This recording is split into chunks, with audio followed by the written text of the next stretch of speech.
चिरां आरो क'क्राझार जिल्ला एबसुनि बाथौ खेराइ रिजर्टखौ हेंथायै गोख्रों दहरना। बाथौ खेराइ रिजर्टनि हेंथायै 2 घन्टा दहरना लोगोसे हानजा सुनाय हाबाफारि लायो। चिरां जिल्ला आरो क'क्राझार जिल्ला एबसुनि लोगोसे बिटिआर एकेआरएसइउ, चिरां ट्राइबेल संघा, बर' समाज आफाद, बाथौ गौथुम आफादफ्राबो बाथौ खेराइ रिजर्टखौ बन्द' खालामनो आरो बिगोमाखौ आयेन बायदियै साजा होनो आसामनि गिबि मन्थ्रि डक्टर हिमन्त बिश्व शर्मानो गोसोखांलाय गथायो चिरां जिल्ला बेंगिरि पि बिजय भास्कर रेड्डीनि गेजेरजों। खौरां बिजोंनि गेजेरजों एबसुनि लोगो नेहाथारि दिनेश ब्रह्म आरो बिटिआर एकेआरएसइउनि नेहाथारि मनिराम रयमोनहा बे रिजर्टआव सोलिबाय थानाय बेबायदि आयेन बेरेखा हाबाफारिनि हेंथा बन्द' खालामनो दाबि खालामो। जेन इयुन जोलैनि थासारिखौ सिन्था खालामना लोगोसे फुजानि मुङाव मेला खुंनो नागिरनायखौबो गोख्रों रावजों सोंखारिदों बिथांमोना।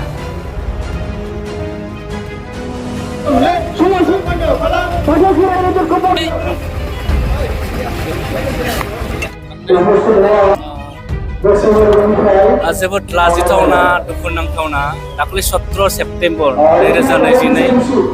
बिश्वकर्मा फुजामोन। बै सानखालि चिरां जिल्लानि साम्पापतियाव थानाय बाथौ खेराइ फेमिलि रिजर्ट, बे रिजर्टआव मोनाबिलि समाव माखासे सेंग्रा सिख्लाफ्रा जौ लोंनानै माने मोसानायजों लोगोसे बेवहाय जों नुदों सानैसो सेंग्राफ्रा सानैसो सिख्लाफोरखौ गाज्रि नोजोरजों नायनानै जि मोनसे थासारि, जि मोनसे भिडिअ भाइरेल जादों, बे भिडिअखौ नुनानै जोङो गिखांनाय मोन्दों। जोंनि समाजनि बिबानगिरिफ्रा गिखांनाय मोन्दों, जोंनि समाजनि दिथागिरिफ्रा गिखांनाय मोन्दों आरो बे जाथायखौ जों दुलाराय बर' फरायसा आफादा गोख्रों रावजों जों सोंखारिदों आरो बेनि फेमिलि रिजर्टआव जि जाथाय जाबाय बे जाथायखौ आयेननि नोजोराव लाबोनानै, आयेननि आवथायाव लाबोनानै बे फेमिलि रिजर्टनि जे बिगोमा, बे बिगोमाखौ आयेननि नोजोराव गिथावना मोनसे साजा होनो थाखाय जों दिनै चिरां जिल्ला आरो क'क्राझार जिल्ला दुलाराय बर' फरायसा आफादा न्याय नागिरनानै आसामनि गिबि मन्थ्रि डक्टर हिमन्त बिश्व शर्मानो मोनसे गोसोखांनाय लाइननि गेजेरजों जोङो मिथिहोनो नागिरदों। मोननै डिमान्डखौ बेयाव लानाय जादों। मोनसे डिमान्डआ जाहैबाय बाथौ खेराइ फेमिलि रिजर्टनि जि बिगोमा, बे बिगोमाखौनो आयेननि आयथायाव लाबोनानै बिथांखौ गोख्रों साजा होनांगौ आरो नैथि दाबिया जाहैबाय बाथौ खेराइ फेमिलि रिजर्टखौ बन्द' खालामनांगौ। मानोना जों नुदों चिरां जिल्लायाव 2022 मायथाइनि जि मेट्रिक रिजाल्ट, बे मेट्रिकनि रिजाल्टआ आसामनि गेजेरावनो बयनिख्रुइ लास्टआव दुखुनांथावना। आरो जों नुदों बेबायदि थासारिया जुदि सोलिबाय थायोब्ला जोंनि फरायसा फरायसुलिफोरनि जे इयुन, बे इयुना धंस जागोन आरो दुलाराय बर' फरायसा आफादा जोंनि फरायसा फरायसालिफोरनि, जोंनि इयुननि लाइमोनफोरखौ, बिथांमोननि इयुनखौ लानानै खेला गेलेनायखौ जों माब्लाबा जों कमप्रमाइज खालामा। बिनि थाखायनो जोङो दिनै चिरां जिल्ला आरो क'क्राझार जिल्लाया न्याय नागिरनानै दिनै रायजो राजाखौ लानानै जोङो बेयाव खुंसारनाय हाबाफारि लादों आरो बेनि गेजेरजोंनो जोङो आसामनि गिबि मन्थ्रि लोगोसे बिटिआरनि चिफ प्रमद बर' बिथांखौ बे जाथायनि सायाव गोख्रों मोनसे नायबिजिरनाय लानानै बे जाथायखौ थाबैनो सलुसन खालामनो थाखाय जोङो खावलायहरदों।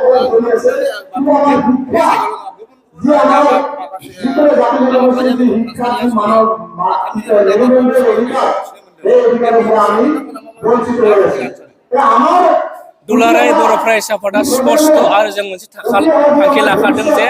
फुजा मेलानि नामाव, फुजा मेला होनायनि नामाव जों बुंदों फुजाखौ होनांगौ, इसोरखौ गाबनांगौ। जों बुंदों फुजा मेलानि नामाव जायफोर समाज बिरुथि खामानि मावग्रा बिथांमोना मा खालामो, जौ फानो, ड्राग्स लायो,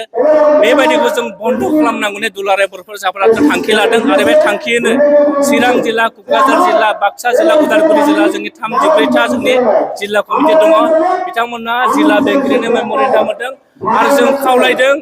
जोंनि थांखियाव मोगथाङाव जाफुंहोनोब्ला जोंनि समाजनि दिथागिरि, जोंनि फोरोंगिरि, जोंनि समाज बेंगिरि बिथांमोना जोंनो हेफाजाब होनांगोन आरो हेफाजाब होब्लासो जोङो जोंनि फरायसाफोरनि इयुन, जोंनि लाइमोनफोरनि इयुनखौ जोङो मोनसे मोजां लामाजों दैदेनलांनो हागोन।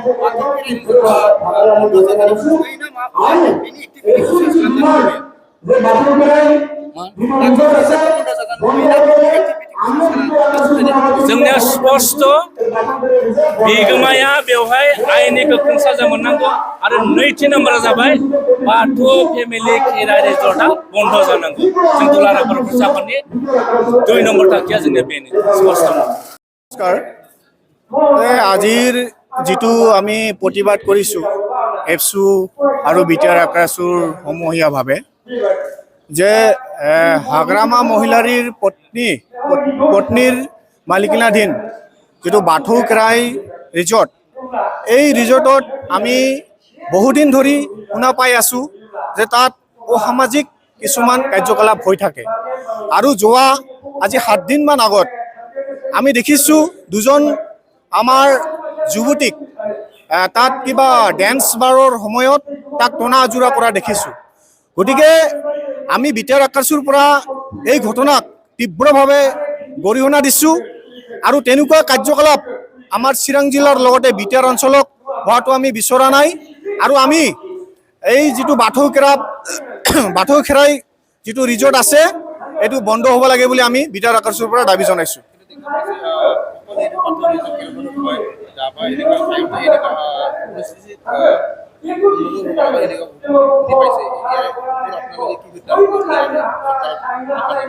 হয় আমি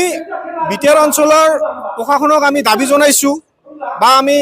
অনুৰোধ কৰিছোঁ যে আমাৰ এই নেশ্যনেল হাইৱেৰ কাষত যিমান ধাবা বাৰ আছে এই ধাবাবিলাকৰ এটা নিৰ্দিষ্ট টাইম থাকিব লাগে আৰু এই টাইমত যাতে ধাবাবিলাক খোলা থাকে টাইমত যাতে বন্ধ হয় আৰু যিটো আমাৰ এই মানে ছাত্ৰ ছাত্ৰী বা আমাৰ যিটো ল'ৰা ছোৱালীৰ ভৱিষ্যতৰ কথা চিন্তা কৰি তেওঁলোকে কিছুমান কাৰ্যকলাপত যাতে মানে তেওঁলোকে বাধা আৰোপ কৰে এইটো অনুৰোধ জনাইছোঁ